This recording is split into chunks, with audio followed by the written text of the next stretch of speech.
A desigualdade social não é necessariamente um problema. Muito bem, olha só. Olha o que eu vou te falar. Você sabe qual é o país considerado um dos menos desiguais no mundo? Suíça? Não. Qual? Índia. Índia. Por quê? Estatisticamente, pelos números, ele é um dos países que tem menos desigualdade. Mas é o que tem mais gente, é o que mais foi explorado. Não, então. É um país que teve um processo de colonização pesado e que tem uma pobreza absurda. Então, a Suíça, é um país onde as pessoas ainda passam fome. Perfeito, exatamente. Mas você tem um índice de desigualdade menor. A Suíça, por exemplo, que você mencionou, ela é um país que tem um índice de desigualdade maior do que a Índia. Porque tem muitos bilionários? Porque você tem uma disparidade maior. O ponto é o seguinte, onde tem mais qualidade de vida, na Suíça ou na Índia? A gente sabe que é na Índia. O que eu quero dizer para você aqui, presta bem atenção no que eu vou te falar. O ponto que eu quero martelar contigo aqui, não é que eu fique feliz com as pessoas tendo uma situação desfavorável, de forma alguma. Mas o maior problema é a pobreza. É a pobreza. E como que a pobreza vai ser solucionada? Miriam! Seja bem-vinda, Miriam. E você falou assim, que a desigualdade social não é um problema. E eu falo... A pobreza é o problema. Isso, é a pobreza o problema. Vamos lá. Uma coisa é a desigualdade, outra coisa é a pobreza. Eventualmente, você vai ter pessoas desiguais por vários motivos. Existe uma desigualdade que eu acho muito ruim, que é provocada pelo Estado. Você mencionou alguma delas aqui, por exemplo. A escola pública é ruim. Nossa colega aqui, Amanda, que veio aqui agora há pouco, ela é professora. Então, por exemplo, como é que uma criança da favela, uma criança da periferia, como eu, como você, estudando numa escola pública, ela vai conseguir competir com alguém que estudou nas melhores escolas de São Paulo? Não tem como competir. Não dá, olha, não dá para competir. E aí eu digo para você, a meritocracia pregada dessa forma, para mim é uma falácia, é um absurdo. Mas então, uma questão que eu falo só para concluir, Miriam. Agora, existe uma outra desigualdade que ela é orgânica, ela é natural. Por exemplo, você está fazendo faculdade, fez faculdade de pedagogia, super dedicada, fez o curso de transista, tá no seu corre para melhorar de vida, porque você disse que você tem que ir até o final. E as pessoas que desistem? Tem gente que desiste. Então, eu entendo, eu também fui de baixa renda. Eu fui uma pessoa de baixa renda também. Entendo perfeitamente o que você está falando. Estudei em escola pública. Entendo o que você está falando. Agora, o que eu teria para dizer para você, que está buscando, não desiste. Você vai conseguir. Não desiste do seu projeto. Não desiste de dar uma vida melhor para os seus filhos. São 2 meninos? 2 meninos, o Álvaro e o Kenai. Álvaro e o Kenai. Você acha que o Álvaro e o Kenai merecem a sua dedicação? Merecem. Então, eu digo, por isso eu vou dizer um negócio. Busco diariamente o Mas melhor. eu vou dizer um negócio para você, Miriam. Isso aqui está gravado, sendo assistido por milhões de pessoas. Não desiste. Se todos os dias várias pessoas tentam e não conseguem, ela não pode desistir.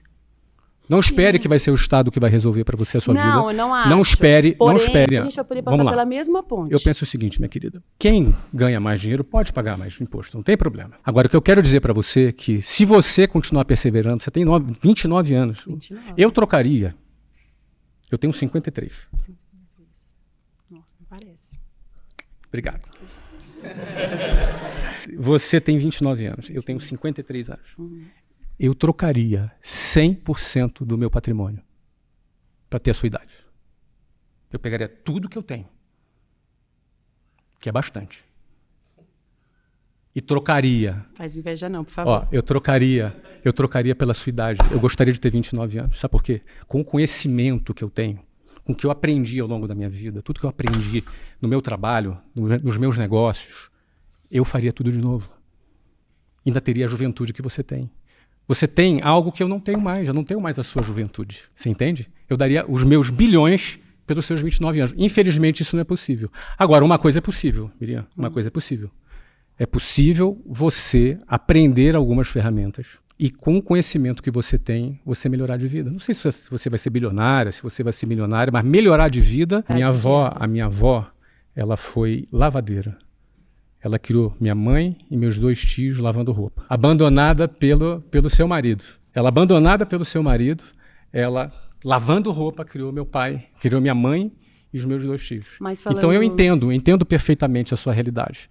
E, inclusive, eu participo de projetos sociais em comunidades justamente para ajudar pessoas como você. Obrigada. Valeu, minha querida. Valeu. Rony, vamos lembrar que o tema é a pobreza, desigualdade versus pobreza. Desigualdade não é um problema, né? Deixa eu te dar um número, já que eu gosto de número. Eu não falei número em respeito a Miriam, mas um número para você refletir, tá?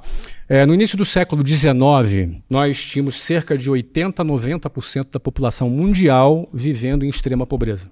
Hoje, nesse momento, cerca de 9% da população mundial vive em extrema pobreza. Isso significa que, desde o século XX até hoje, as coisas melhoraram bastante. Tá, então a renda per capita média no mundo era de $2.000. Hoje é de $14.000. Eu vou te dar um número... Então, só para a gente falar, só para a gente colocar a disparidade entre a desigualdade e entre a pobreza. Para o empresário raiz, eu vou dizer que existem dois tipos de empresário. O mamador de teta do Estado. Sim. É o que se instala ali junto com os políticos, com o Estado, fazem os esquemas dele, desvia dinheiro, rouba, você entendeu? Vota em leis que são favoráveis a ele. Esse é um tipo de empresário. Para mim, eu não respeito esse tipo de empresário. Que bom. Tá? Isso eu chamo de mamador de teta. E tem um outro tipo de empresário, que é o empresário que produz, que trabalha, que investe, bota o dinheiro dele, trabalha pra caramba. É o cara que contrata uma pessoa, contrata duas, daqui a pouco ele contratou 1.000 pessoas, ele gera emprego, ele gera renda. Só para você ter ideia, 70% dos empregos formais no Brasil são gerados por micro e pequenos empresários. Disso eu sei. Esses são os micro e pequenos empresários. Então, só para concluir, esse empresário, que é o empresário, ele quer que a população tenha renda maior, meu amigo. Sim, porque quanto mais... maior... senão não vou conseguir... Só para concluir. Eu te dou mais um tempo. Quanto maior for a renda, melhor para o empresário. Ele vai vender mais o produto dele. Ele vai vender mais o serviço dele. Você entendeu? O mundo é um lugar bem melhor com bilionários. Mas está falando dos meus professores? Os meus professores ganham mais do que o piso salarial. Todos eles, sem exceção, ganham mais do que o piso salarial. Mas você pagava menos do que o piso salarial?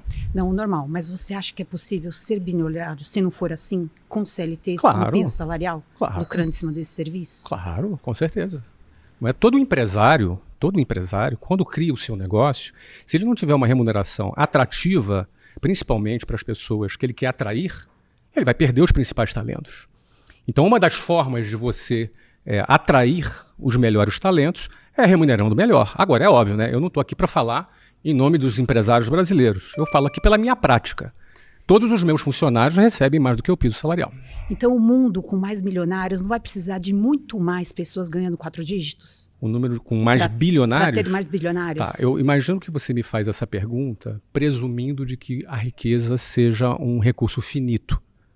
É isso que você pensa? Ou seja, se tem gente ganhando muito, necessariamente você vai ter pessoas ganhando menos? Essa é a sua lógica? Só dá para ser bilionário assim, ganhando na Mega Sena, casando ou nascendo ou em cima de CLT, ou tem outro jeito de ser. Ganhando na Mega Sena não dá para ganhar, não dá para ser bilionário. Nenhum prêmio de Mega Sena paga R$1 bilhão. Não é? Qual foi o outro que você falou?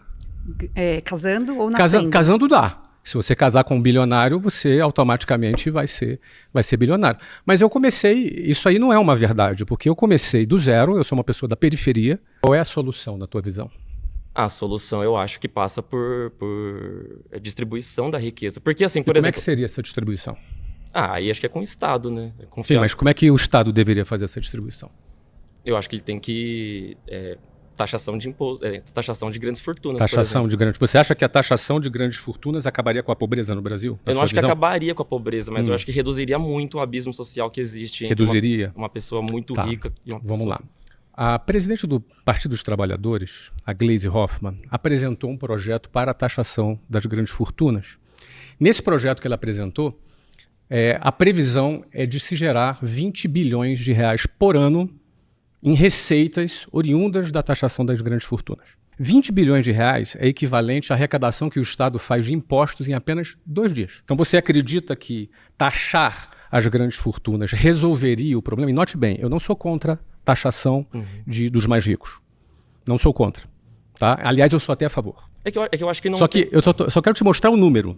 Às vezes a expectativa que a pessoa cria é que não, isso vai resolver o problema. São 20 bilhões de reais, que é apenas 2 dias de taxação. Mas eu não acho que resolve o problema, mas eu acho que não tem pílula dourada. Só que eu acho que todos os movimentos em prol de diminuir a desigualdade no país é louvável. Assim, eu contribuo. Você acha que seria mais justo, é isso que você acha? Eu acredito que sim. Maravilha. Por exemplo... Então, pode ser. Eu acho justo também uma pessoa que é mais rica pagar mais imposto. Eu não acho injusto. Assim como, por exemplo, eu acho justo, alguém que está em situação vulnerável ter um imposto negativo. O Bolsa Família, por exemplo, é um imposto negativo. A pessoa recebe do Estado um dinheiro. Até aí. Agora, o ponto é o seguinte, como é que a gente soluciona? Acho que esse é o ponto. Como é que a gente soluciona o problema da pobreza? Acho que esse é o ponto. Então, mas aí, como que a minha pergunta para você eu devolvo é como que os bilionários podem fazer isso, então?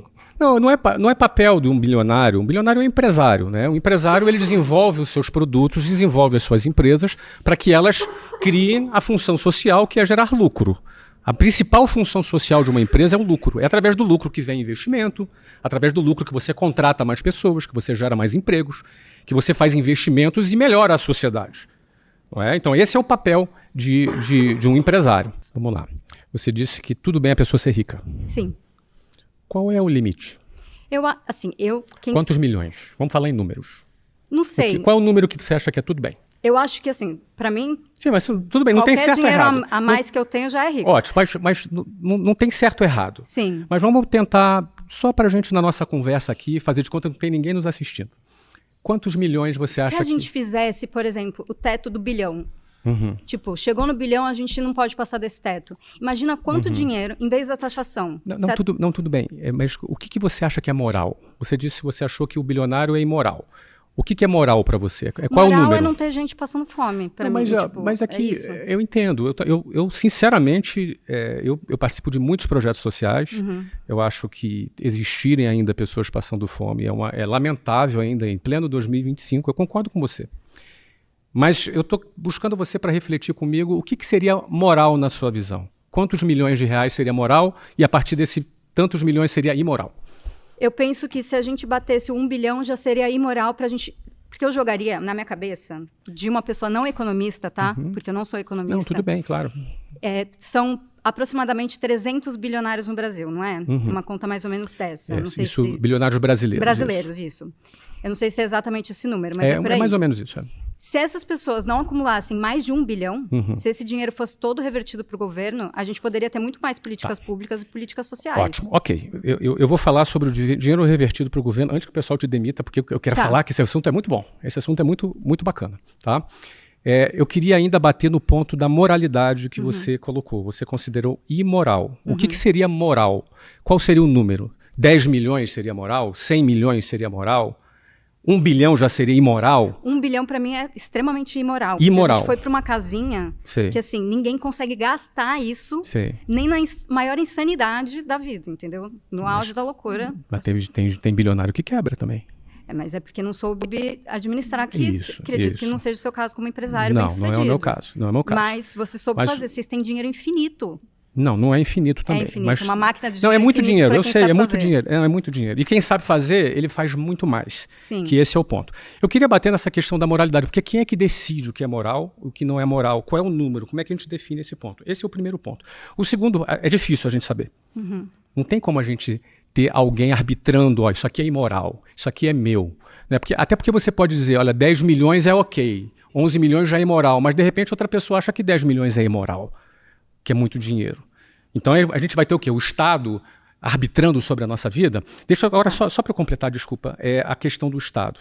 Será que o governo ele é o que é capaz de promover a justiça social conforme a gente deseja? Tem muitas falhas no nosso sistema. Então, pensa comigo. Se a gente pegasse 100% do patrimônio de todos os bilionários do mundo, não, brasileiros, vamos pegar os brasileiros. Vamos de Brasil. Todos os bilionários brasileiros. Daria 5 meses de arrecadação do governo. Não, é uma conta diferente. Na verdade, se a gente pegar todo o patrimônio dos bilionários brasileiros, a gente consegue fazer uma conta de acabar com a miséria anualmente, tem um valor anualmente, mas existe essa máquina de dinheiro infinita. Não é que não acaba. E o dinheiro não é infinito. É isso que eu quero te dizer. O governo brasileiro, ele arrecada em 5 meses 100% do patrimônio dos bilionários. 100%. E a arrecadação brasileira, ela vem aumentando, batendo recorde a todos os anos. Só que o que a gente vê no Brasil, infelizmente, não é essa solução acontecendo. A gente vê uma série de problemas que acontecem dentro do Estado, dentro do Brasil. Mas qual é a sua solução como bilionário? Mas a solução para acabar com a miséria, eu tenho uma solução, posso te dar. A solução é a redução de gastos públicos. Com a redução de gastos públicos, a gente abaixar a taxa de juros. Abaixando a taxa de juros, a gente tem muito mais estímulo na economia para as empresas contratarem mais pessoas, investirem mais pessoas, aumentarem os salários, aumentarem os empregos e o Brasil como um todo, ele enriquecer aumentando os salários. No Brasil, o imposto sobre heranças é 8% no máximo, enquanto países, inclusive Estados Unidos, se cobra 40% de heranças. Então tem várias distorções no sistema tributário brasileiro. Desculpa te interromper, eu queria até que você continuasse, mas eu queria pegar esse ponto aqui, até porque eu estou olhando o tempo. Você sabe a partir de quanto que o brasileiro precisa pagar do imposto sobre fortunas? Que é 8%? A partir de qual valor? Não sei, mas primeiro que é o seguinte, o imposto... Pronto, pode falar. Eu vou te falar. É R$250 mil. Pronto. Esse cara que tem R$250 mil, na hora de transferir a sua herança para o seu filho, tem que pagar 8%. Eu te pergunto, esse cara é bilionário? Não é bilionário, mas veja... Não, eu vou... Rapidinho, eu vou só completar um número completo, se você me permitir. Pode ser? Pode. Então vamos lá, 250 mil. Você citou os Estados Unidos. Você sabe quanto é o imposto sobre ganho de fortuna nos Estados Unidos? Eu sei sobre heranças. Sobre herança, desculpa. Isso. Você sabe quanto é? Sim, são até 40%. É progressivo até 40%. Isso. E tem a isenção a partir de $3,5 milhões de dólares. Você errou essa parte. Essa parte você errou. Aí eu te digo, é 40%. 40% é maior que 8%, não é? É, bem maior. Bem maior, não é verdade? Maior. Então, os Estados Unidos devem cobrar mais de imposto do que o Brasil, não é isso? Sobre herança, sim. Sobre herança, né? Sim. Não é. Sobre herança, sim. Porque é acima de $5 milhões. Sim. Ou seja, apenas heranças acima de $5 milhões são tributadas. E isso se a pessoa não tiver uma também estrutura... não são bilionários que pagam também. Não, esse é milionário, $5 milhões. $5 milhões. Não é bilionário. Não, bilionário não é. Não, mas os bilionários também pagam. Isso. Os bilionários também pagam. O que eu quero dizer é que, na média, quando você faz essa diferença, hoje a arrecadação de imposto sobre herança nos Estados Unidos, ela é de aproximadamente 0,18%, enquanto no Brasil é 0,16%. Então é praticamente a mesma coisa. Mas tem países que, inclusive, pagam mais. A França paga mais. Mas se você for ver a faixa de isenção, problema do Brasil, sabe qual é o problema do Brasil? É que a faixa de isenção é muito baixa, porque ela não foi reajustada. Por exemplo, imposto de renda, você paga a faixa dos 27,5%? Não pago. Você está abaixo dessa faixa? Abaixo. Ok. Você está abaixo dessa faixa. Mas se você ganhasse, agora, por exemplo... Agora, você concorda que é justo que os trabalhadores que ganham até R$5 mil sejam isentos no imposto de renda? Eu acho super justo. Você acha que, inclusive, os que ganham mais de 50 mil deveria pagar mais? Claro que então, você tem concordância, inclusive, com a proposta que a presidenta do PT enviou para a Câmara. Mas eu não discordo que quem ganha mais tem que pagar mais. E também não discordo, até porque se você for analisar, a faixa de isenção, antigamente, se não me engano, era R$1.800. Só que era R$1.800 30 anos atrás. Com salários maiores. Com salários menores. Só que a inflação foi comendo o poder de compra da população. Agora eu te pergunto, por que essa faixa de isenção não reajustou e a classe média e os pobres estão pagando mais impostos? Na verdade, a proposta agora é para pagar menos impostos. Eu sei, querido, mas sabe por que eles pagam? Sabe por que eles pagam? E entrou vários governos e eles nunca mudaram isso? Porque precisa financiar o Estado. Dinheiro não traz felicidade. Sobre esse tema, o que eu queria dizer para você é o seguinte. A falta de dinheiro, o endividamento, ele te traz muitos problemas. Muitas causas de separação vêm por causa da grana. Mas o ponto do dinheiro, deve ser inusitado ver um bilionário dizendo que dinheiro não traz felicidade. Sim, com certeza. Porque eu sou feliz, cara. Eu me sinto um cara feliz. Mas eu já era feliz antes de ter dinheiro. Eu tive uma avó maravilhosa que em 2021 nos deixou. Fui criado por ela. O sentimento. Você entendeu? Ou seja, eu tive uma criação com amor. Eu tive esse privilégio de ter tido uma família estruturada. Sim. Então eu sempre fui feliz. Não sou mais feliz hoje. E eu faço questão de dizer isso porque muita gente corre atrás da grana achando que ela vai te trazer felicidade. A felicidade não está no dinheiro. Agora, não vamos ser hipócrita. Sim. Ganhar dinheiro é bom. Maravilhoso. Tá? Te traz estrutura, te traz liberdade e te traz principalmente a condição de você ajudar a tua família. E deixa eu te colocar um outro ponto de vista. Tudo isso que você falou é facilidade, não felicidade. O dinheiro, ele traz facilidade. Eu poder contratar um médico para o meu filho, quando ele precisa, é uma facilidade. Eu poder botar ele numa escola boa é uma facilidade. Eu poder fazer tudo isso que você disse, que eu acho que é o objetivo de cada pessoa, é uma facilidade. Não felicidade. Felicidade é o que você tem dentro de você quando você coloca a tua cabeça no travesseiro. Então eu vou dar um exemplo para você do que o dinheiro compra e do que o dinheiro não compra, por exemplo. O dinheiro compra uma cama? Sim ou não? Compra. Compra o sono? Sim. Não. O dinheiro compra um plano de saúde? Compra. Compra a saúde? Não. Mas dá possibilidades de aumentar o tempo de vida. Concordo. Então, compra. Não, calma. Vamos lá. Você na UTI, você paga a tua alta dessa UTI? Não paga a tua alta. Então, por que se dinheiro não traz felicidade? Porque você traz um curso que ajuda a pessoa a ficar milionária? Porque você vende um curso... Eu não vendo esse curso. Não tenho esse curso. Mas o seu curso não ajuda as pessoas Não. Eu tenho um curso de inglês. Tudo bem. É isso, não é curso de... Eu não ensino as pessoas a ficarem milionárias, não. Não é a minha área de atuação. Não. Mas o dinheiro traz felicidade. Bom, o dinheiro, na minha visão, que eu estou passando... O dinheiro traz estudo quando você consegue pagar uma faculdade. Então, isso tudo é facilidade. É facilidade. O dinheiro traz diploma. Facilidade. Não é uma facilidade. Claro que é. Não é uma facilidade. Se você, por exemplo, quando você tem um diploma, não é mais fácil conseguir um emprego? É uma facilidade. A felicidade, cara, é aquela coisa que a gente sente, que não depende do dinheiro que a gente tem. Aí eu falo isso, vou falar de novo da minha vozinha aqui, que eu quase chorei da outra vez aqui, que eu falei dela aqui. Mas aquela mulher, ela sustentou 3 filhos lavando roupa e ela era sorridente. Ela morreu com 91 anos sorridente. Ela é um dos meus maiores exemplos de vida. Eu digo para você que isso é felicidade. É aquilo que pulsa dentro do nosso coração por um propósito. Quando a gente tem propósito, quando a gente sabe a nossa missão e o que a gente quer realizar. Isso nos traz felicidade. Agora, eventualmente, a gente vai ganhar grana. E eu digo, não sou hipócrita. É bom ganhar dinheiro. Vale a pena se dedicar para ganhar dinheiro. E quando tu ganhar dinheiro, quando você ficar rico, de repente você não é rico. Então o que acontece? Na hora que você ficar rica, sabe o que vai acontecer? Você vai concluir isso que eu estou falando. Eu falei, caramba, eu tenho muitas facilidades, mas não necessariamente eu fui mais feliz. Aliás, os consultórios psicológicos estão cheios de rico tomando antidepressivo. Cheio de gente com problema existencial, sentindo a dor da existência. Isso não depende da tua carteira. Você pode ter uma carteira cheia de dinheiro ou vazia de dinheiro e você vai ter essa ânsia pelo teu significado da sua existência. Vim aqui para falar sobre por que o dinheiro não traz felicidade e eu concordo com você. Concorda comigo? O dinheiro realmente não traz felicidades, inclusive, lembrando a fala da nossa amiga ali, se nós voltamos na época de que o Brasil foi colonizado, a gente faria essas perguntas, por exemplo, para os indígenas. Uhum. E para ele não faria sentido, essa pergunta não traria felicidade mesmo, porque a vivência deles são outras. Uhum. Né? Mas o que é ser rico para um índio? O que é ser rico para um índio, por exemplo? Eu acho que para eles é ter tempo, sabe? Tempo é uma riqueza para eles. Tempo é riqueza, entendeu? Então você concorda que dinheiro não traz felicidade? Concordo. Então estamos juntos. Mas eu tô aqui... Sim, mas quero te trazer meu ponto também. Interessante seu ponto. Na minha visão, você está confundindo a felicidade com contentamento.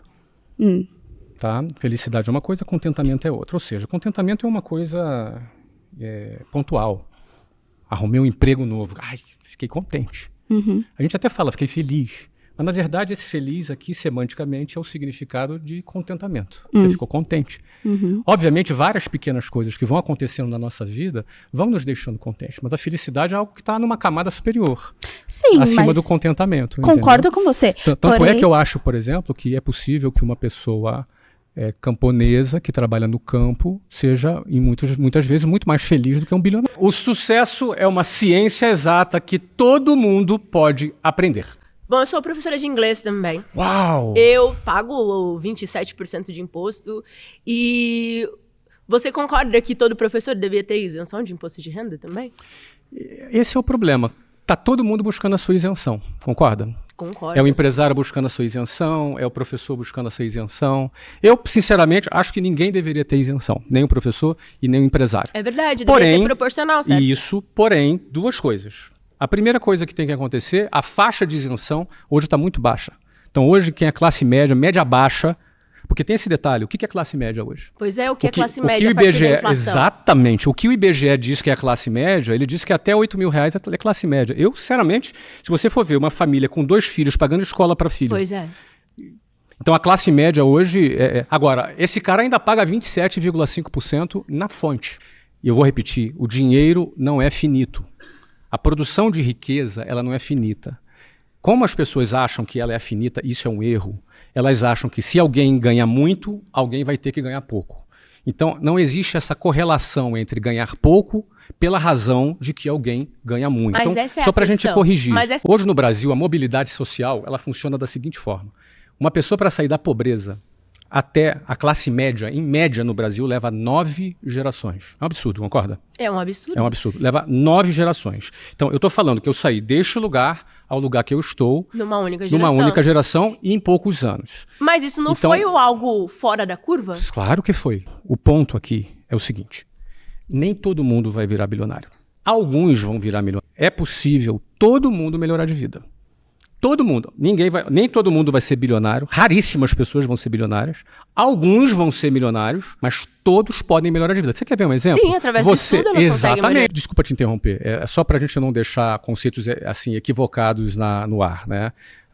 Eu concordo com você com parte do que você está dizendo, mas não existe correlação a riqueza de alguém com a pobreza de outro. Sabe o que precisa acontecer? É pegar uma planilha e fazer essa conta. Pois mas eu vou te dar um exemplo. Feita. Não, mas eu vou te dar um exemplo. O projeto da Glaze que você está falando, está mencionando agora... Que é super conservador. Mas beleza. Esse projeto dá 20 bilhões. 20 bilhões é 2 dias de arrecadação. Vamos tributar mais. Mas o que você acha que acontece? Então, vamos lá. O que você acha que acontece se a gente tributa bem mais do jeito que você está falando? Os ricos têm que pagar a conta. Você acha que os investidores do agronegócio vão mudar para Zurique para plantar soja lá na Suíça? Você sabe quantos dos 10 brasileiros mais ricos têm residência fiscal no Brasil? Me ensina. Não sabe esse número? Dá um chute. Dos 10. 10 mais ricos do Brasil. Que sejam os 10 morando fora. Então, são 9. Tudo bem, mas... Apenas um tem residência fiscal no Brasil.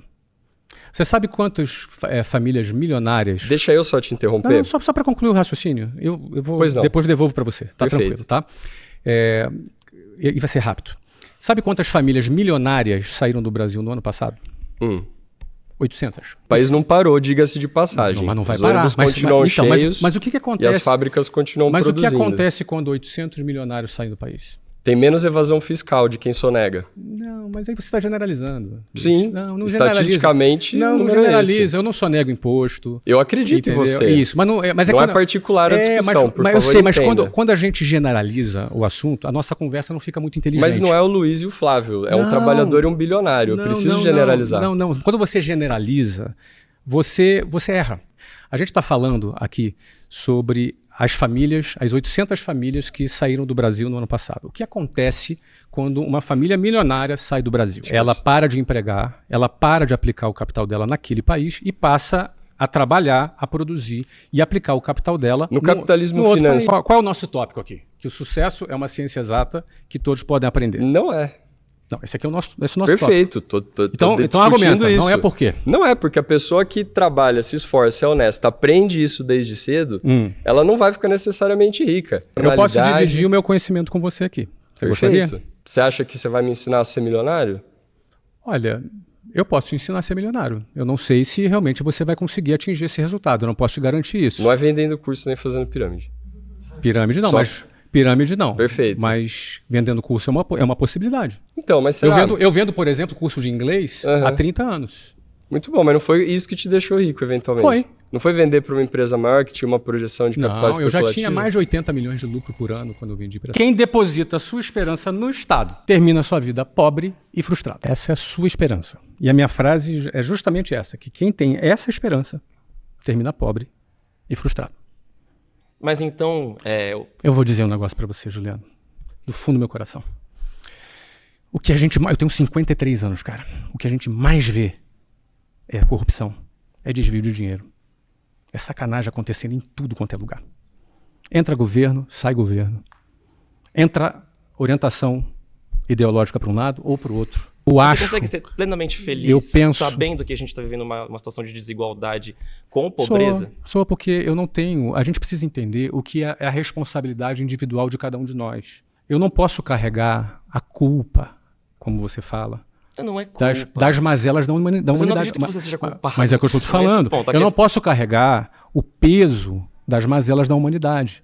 O papel... Eu não sou governo, eu sou empresário. Então eu penso, meu querido, que cada indivíduo deve achar o seu caminho e não contar com uma entidade chamada Estado. Mas é que as corridas começam em pontos diferentes. Eu conheço muito bem. Eu comecei bem atrás. Eu comecei... Não, nunca me esqueço disso. Claro eu comecei... Assim, Juliano, deixa eu falar, Juliano. Eu comecei, Juliano, querido, 5 horas dentro do ônibus, cara.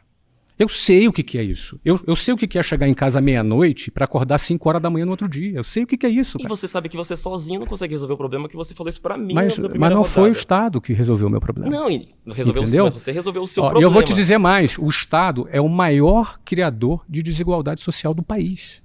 O Estado é um ente em disputa. Tudo bem, mas quando o ente... Ele está na mão de quem causa os problemas. Se eu tivesse acesso ao Estado, eu estaria trabalhando por soluções. Olha, mas quem traz a solução é um empreendedor. Quem é o responsável pela corrupção no Brasil? Os políticos ou os empresários milionários? É ruim generalizar. Se você disser que são os políticos, ou se você disser que são os empresários, você vai estar generalizando. Eu prefiro, note bem, eu prefiro dizer para você que a raiz de todos esses problemas se encontra dentro do Estado. E aí, o Estado, você vai incluir os agentes do Estado, sejam eles agentes públicos, sejam eles os políticos, ou sejam eles aqueles empresários que se instalam dentro do Estado. Vou reformular minha pergunta. Você está ouvindo o que eu estou falando? Não, estou ouvindo, mas eu vou reformular. Tem empresários que se instalam dentro do Estado e eles funcionam como se fosse parte, como um parasita dentro desse organismo, entendeu? Então, é isso.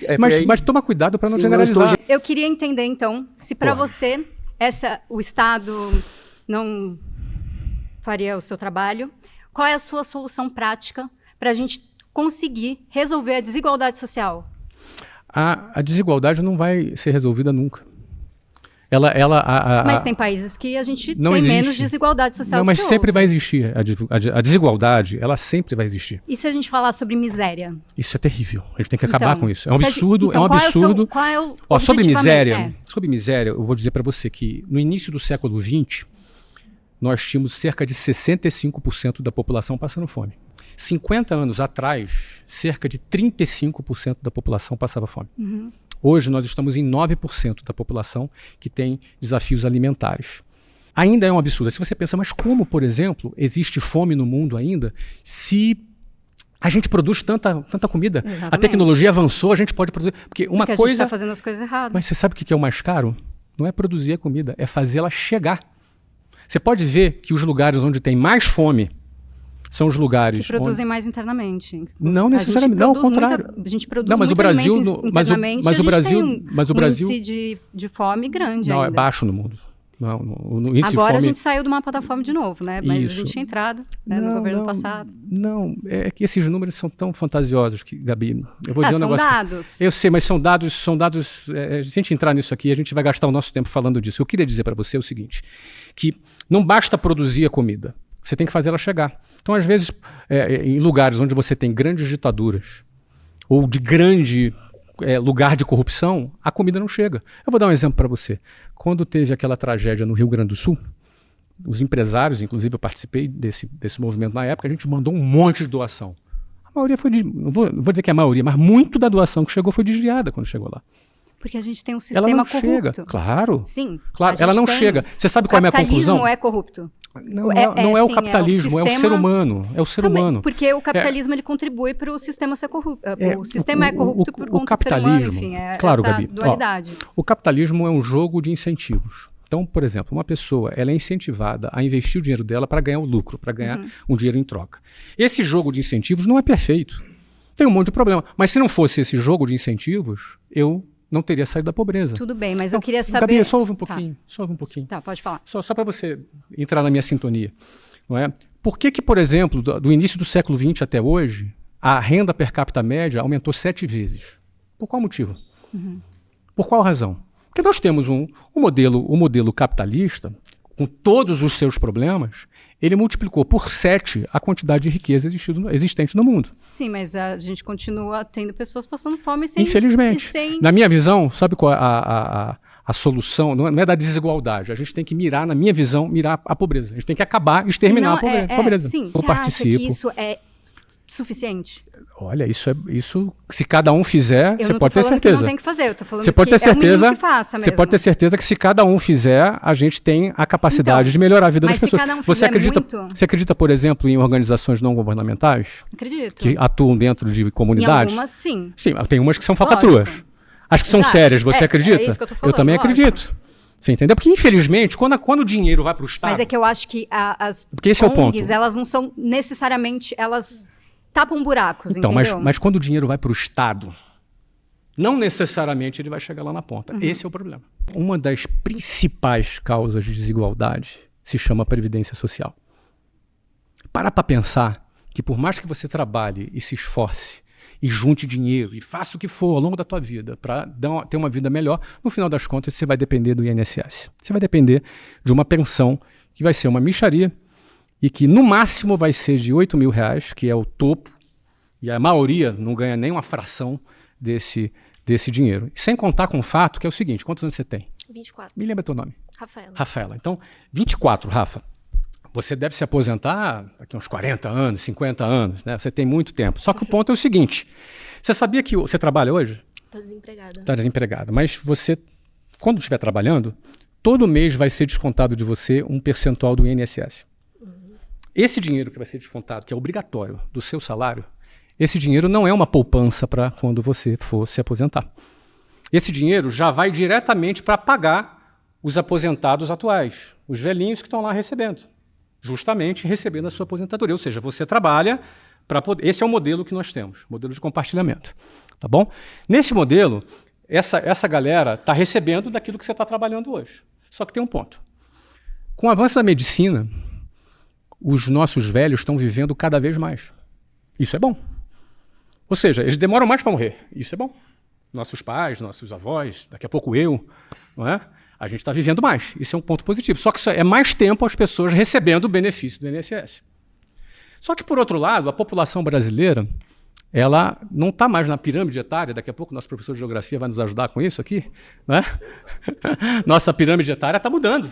Nossa base está ficando menor. Nós temos menos jovens na nossa sociedade. Terceiro ponto é o seguinte, eles estão casando cada vez mais tarde. Você concorda que uma pessoa hoje casar com 25 anos é muito novinha? Pô, eu casei com 20. Hoje uma pessoa casar com 35 tá na boa. Sim, mas aí... Calma. E o último ponto é o seguinte, eles estão tendo cada vez menos filhos. Qual é a consequência disso? Vai ter muito velho recebendo e pouco jovem trabalhando. Ou seja, essa conta simplesmente não fecha. Por isso que toda hora você tem uma reforma da Previdência. A todo momento você tem uma reforma da Previdência. E com isso é um grande promotor de desigualdade social. Então, a pessoa que acredita nesse sistema, infelizmente, depositar a sua vida nesse sistema, depositar a sua esperança nesse modelo, vai terminar a vida daquele jeito que eu falei, pobre e frustrado. Desculpa perguntar, você era formado? Não. Faculdade, não? Não sou formado. Eu deixei minha faculdade, eu passei numa faculdade federal para fazer tecnologia e depois eu deixei a minha faculdade para começar a trabalhar na área de vendas. E aí trabalhei na área de vendas por 4 anos, aprendi a vender, aprendi a liderar times de vendas. Foi aí que eu consegui entender como é que a gente vai no mercado e busca dinheiro. Então, aprendendo a vender, eu criei a WhatsApp, que é uma escola de inglês, e abri a primeira escola em 1995, depois eu abri 400 dessas escolas em todo o Brasil. O senhor concorda comigo que a maioria dos seus profissionais que trabalham na sua empresa, assim, falando de professores principalmente, eles, de certa forma, não dependeram do Estado para poder se formar? Alguns? Você acha que sem o Estado... Não necessariamente. Alguns talvez se fizeram... formar? Porque, assim, tem muitas pessoas que não conseguem. Hoje em dia, eu, por exemplo, passei numa faculdade federal, um bom exemplo. porque eu não tinha outra opção. Se não fosse estudar numa escola pública, eu jamais conseguiria pagar uma faculdade. Mas acabou, você vê que o caminho do meu crescimento não foi pelas vias acadêmicas. O meu caminho do crescimento foi por outros caminhos. Você é a favor do comunismo? Eu sou a favor de um governo verdadeiramente democrático. As vias de se chegar a ele variam. Aí a gente precisa entender que o comunismo é um governo do povo para o povo. Independente desse nome, eu acho isso interessante. Ou a colega que é mais jovem que você, na sua busca pela felicidade, você trocaria de vida com ela para voltar até a idade dela? Com todos os ônus e bônus? Se eu pudesse, eu trocaria. Te garanto. Interessante. Ó, se eu pudesse... Olha aqui, ó, o nosso tempo já acabou, professor. Ó, olha só, o nosso tempo já acabou, mas se você me permitir, cara, bom demais falar contigo. Na outra vez foi boa, argumentos muito legais, muito respeitosos. Aliás, galera, obrigado pelo carinho, pelo respeito de todos aqui, foi muito bacana. Mesmo aqueles que não vieram aqui, sentaram, foi muito legal sentir aqui o feedback de cada um de vocês. Eu quero encerrar falando contigo sobre esse tema, que eu não sou a favor do comunismo, não vi nenhuma experiência no mundo que fosse favorável implantando esse regime. Aliás, vi... Não houve. Não houve, eu sei, não houve. Talvez na abstração utópica dos desejos utópicos que todos nós temos. Eu sou músico, né? Também toco, tenho um lado artístico e ao mesmo tempo sou empresário. Então, ou seja, na nossa abstração, a gente talvez desejasse alguma coisa que fosse diferente daquilo que nós temos. Isso é bom, porque o mundo não é justo. O mundo não é justo. A gente não deve nem esperar justiça, porque senão a gente vai ser frustrado também. Eu aprendi a jogar o jogo. E dentro do capitalismo, ele me permitiu sair de onde eu saí e chegar até onde eu cheguei. Através de entender o jogo, como é que funciona. Eu aprendi a vender, eu aprendi a gerar receita, eu aprendi a ganhar dinheiro, eu aprendi a montar negócios. Então, eu sempre penso, aquela frase que eu falei, que foi uma frase que gerou uma certa comoção aqui no grupo, né, que o sucesso é uma ciência exata que a gente pode aprender. Eu sempre, quando olho para alguém, olho para você, olho para todos os jovens que estão aqui sentados, eu sempre imagino que todo mundo aqui pode ter uma vida melhor. Todo mundo aqui pode aprender a vender, pode aprender a trabalhar dentro do jogo. Você não precisa concordar com o sistema para jogar dentro dele. Eu acho que a sociedade ela é hipócrita, acho que a sociedade tem uma série de contradições. Eu acho que quando eu olho para o mundo, eu não me sinto animado quando eu olho para os políticos e nem com o modelo do que se chama democracia no Brasil. Não gosto do que eu vejo, mas ou eu vou entrar num ciclo interminável de descontentamento e, cara, sei lá, vou virar um revolucionário, você entendeu? É porque eu sou uma pessoa muito intensa, ou eu jogo o jogo. Eu entendi que eu posso jogar o jogo. Eu entendi que eu posso fazer isso respeitando as pessoas. Eu entendi que eu posso fazer isso de forma honesta. Eu entendi que dá para fazer isso tentando ser justo. Nem sempre a gente vai ser justo em todas as situações. Nós somos seres humanos, não é?